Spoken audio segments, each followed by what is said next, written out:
So there's been a request to show how do we add hour markers or numbers to our clock. So we'll get started with the hour markers. On this example here, you can see I've got some hour markers here, and I've highlighted them. I'll isolate them so you can see them in high detail. There they are. And so how did I do this? Well, I'll go back up to the top level of my project, and I'll show you where they are. If I click on that component, you can kind of see in the timeline right there that that's where that extrusion happened, and then right before that, you can see a sketch called hour markers, which was used to create those. So I'm going to pop over to another project where I haven't done this yet, but I'll show you how I achieved this. So I go into another clock project here. I need to add my hour markers. I'm in my home view. I'll right-click on this face here of the clock face. I'll say Create Sketch. And now this sketch is going to be where I put my hour markers. Many different ways to do this, but I think a terrific way is to use a pattern, because we can just create one sketch entity and then repeat it around the circle. So to start that, I'll drop in a line, and I'm going to go all the way from the origin point up to the top of the clock there.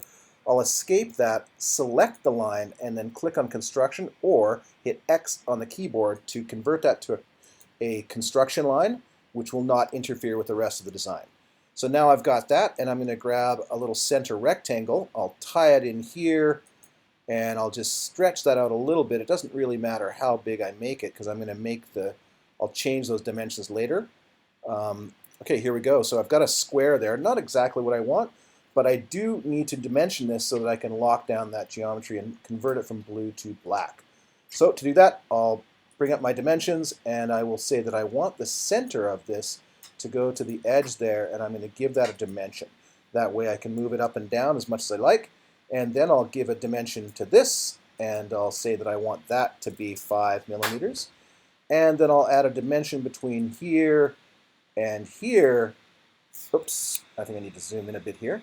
Okay, I'll try that again. Dimension, escape, oh my goodness. It's got the wrong things. I'll click outside to deselect, and I'll hit D, and I'll click that line, and I'll click that line, and then I can say that I want that to be 20. Okay, so there we go. So now I've got, a rough sort of idea of how I want my hour marker to look.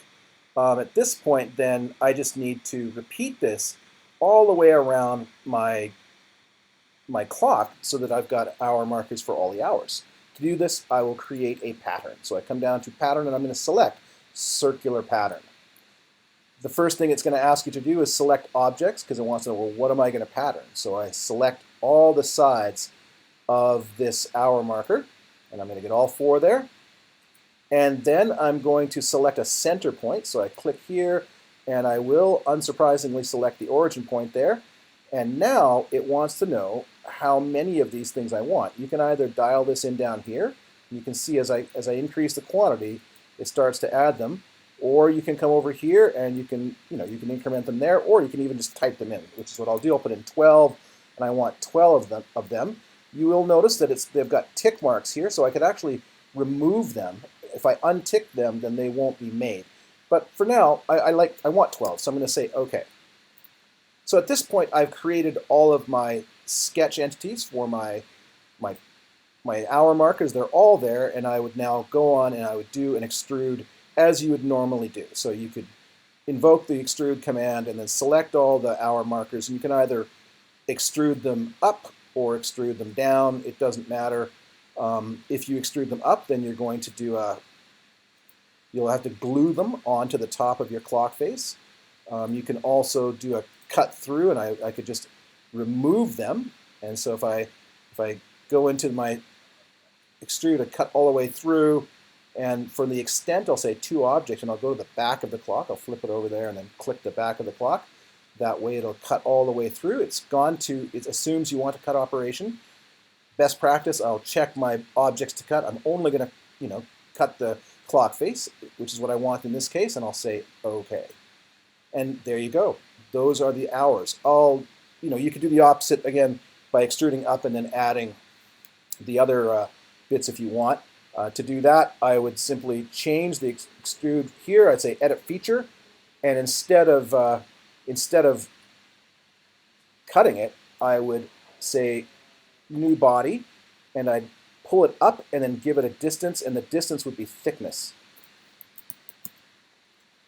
And you can see that it's actually gone and created them.